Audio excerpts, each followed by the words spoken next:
Welcome to Subramani. I'm going to talk to you about one very important topic. Normally a topic which I don't talk about is the relationship between husband and wife or within the family, and that relationship fissures and tensions caused because of one person not behaving properly, right? So let's come down to the fact that husband and wife are the first unit of a family, and they are the family is the first unit which is there in the society.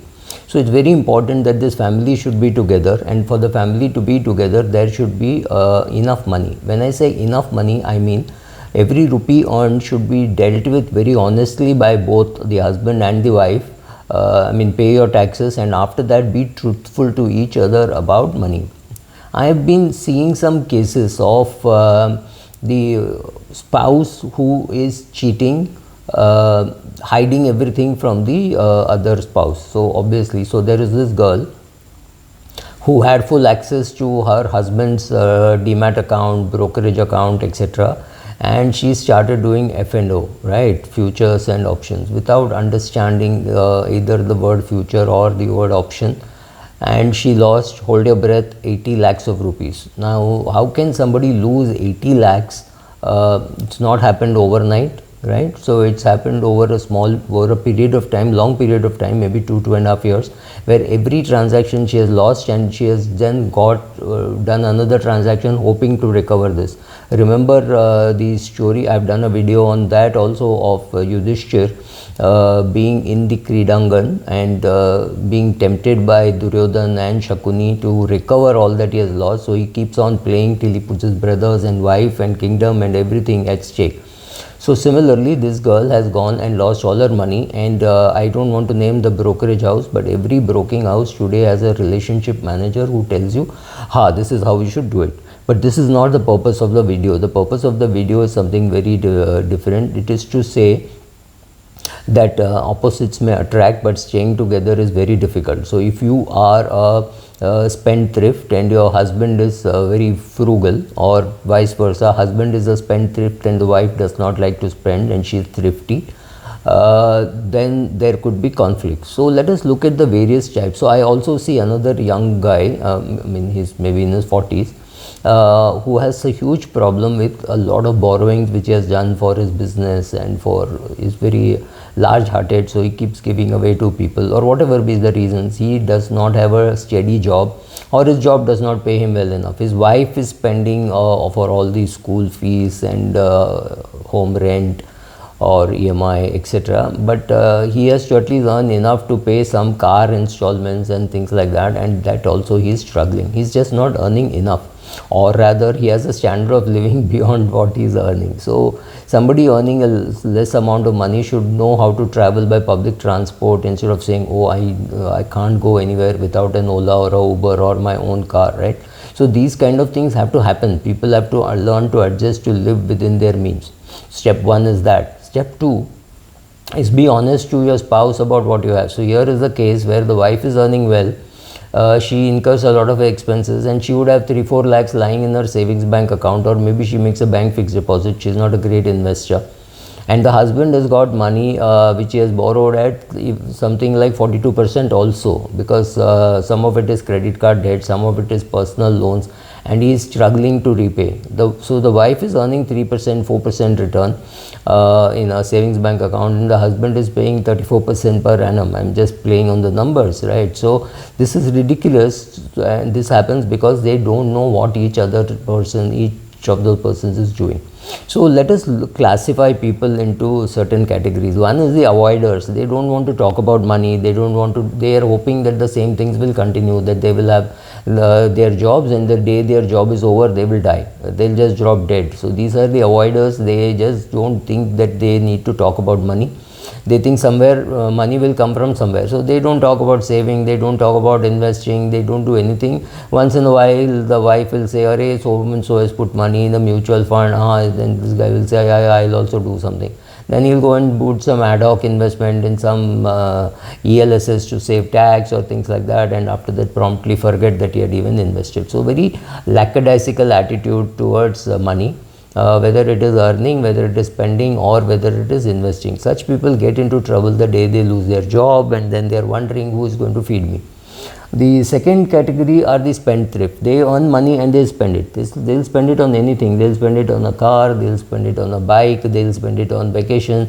So they don't again care too much. They say, okay, cash flow to cash flow, salary check to salary check, bonuses are meant for vacations or things like that, and they just don't bother to save much. So this category is also huge, and typically they say, oh, we don't want to have kids, so it does not matter. Even if you don't have kids, you will have to worry about old age. If you retire at 55 or 52, many people retire much before than what they actually want to retire, but that's for a different video. You're going to need money for your retirement. The third, of course, are the accumulators who don't like to spend money. They earn and they keep accumulating. Here comes the problem, where if the wife is from a very prosperous family and the husband is not from such a prosperous family, in fact frugal family, chances are then there would be conflict, especially if the wife is earning much lesser than the husband. If the husband is earning say 1 crore and the wife is earning 12 lakhs or 15 lakhs, then the chances are they get into fight about why are you spending so much and things like that. If both are earning and both are spending, then it's not so much of a problem. Do you see such problems in your marriage? Then I think the following actions are necessary. First, go and get each other's, go and get your NSGL statement. So you will know where you have invested, how much you have invested, both of you, right? The husband and the wife should get their respective NSGL statements. Also go and get your credit card report. I mean, very famously called the CIBIL report. Of course, it could be, I mean, there are other agencies also, but let me stick to the word CIBIL report. So when you get the CIBIL report of your husband or of your wife, you realize how many credit cards they have, which credit card is got an outstanding, why it has an outstanding. That is something that you should talk about. Unfortunately, what happens, the person who loses money or the person who is unfaithful, that he does not want to tell the partner everything about their money, is the person who is trying to hide it, and that person does not realize the minute it comes out by force, one day it is bound to come out, right? If you run up, like this girl who has run up a 80 lakh deficit in her husband's trading account, knows that one day it will come. She is earning very less, maybe 5-6 lakhs a year, maybe 10 lakhs, but he earns very well. He earns about 1.5 crore in a year. So for him, technically this is about 6 months of income. But nobody likes to lose this kind of a thing, because somebody else took your password and login password and just created havoc.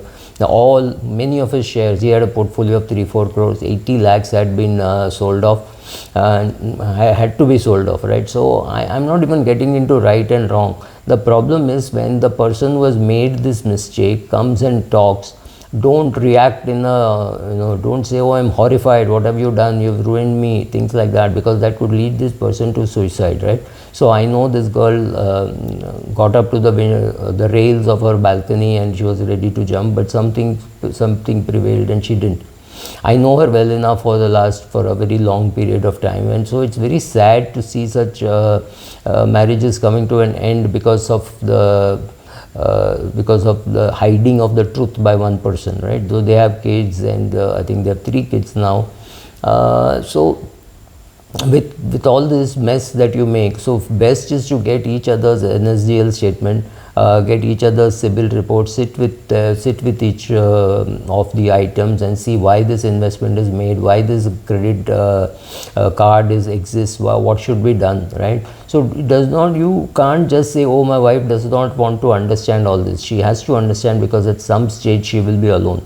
The husband cannot say, I don't care what my wife is doing, she is doing some equity trading. This is the attitude some people take, but in equity trading, if she does F&O, she could wipe out a big amount of your net worth, right? So if you are earning about 80-90 lakhs or 75 lakhs and your wife is earning 12-13 lakhs, please realize the 70-80 lakhs is a loss which is huge, which is about 5-6 years effort, right? It is not just 1 year CTC. Yes, it looks like 1 year CTC, but 1 year CTC minus expenses, minus tax, etc.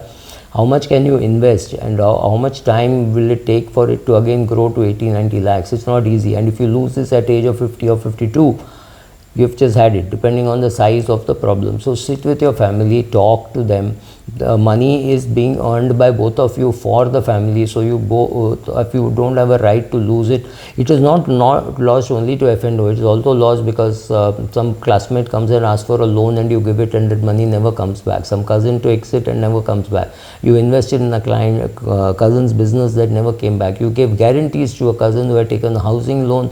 He did not repay the housing loan. He tried something hanky-panky, tried selling it off, and now there is a claim on you because of the unpaid amount, right? So these kind of risks that are there, please ensure that you talk to your spouse about it, and only when both of you agree for a course of action should you do it. And I'm seeing very many such cases. This is not my area. I normally talk about wealth creation. I don't talk about borrowing and things like that, but I'm seeing many such cases. Be careful. Thank you.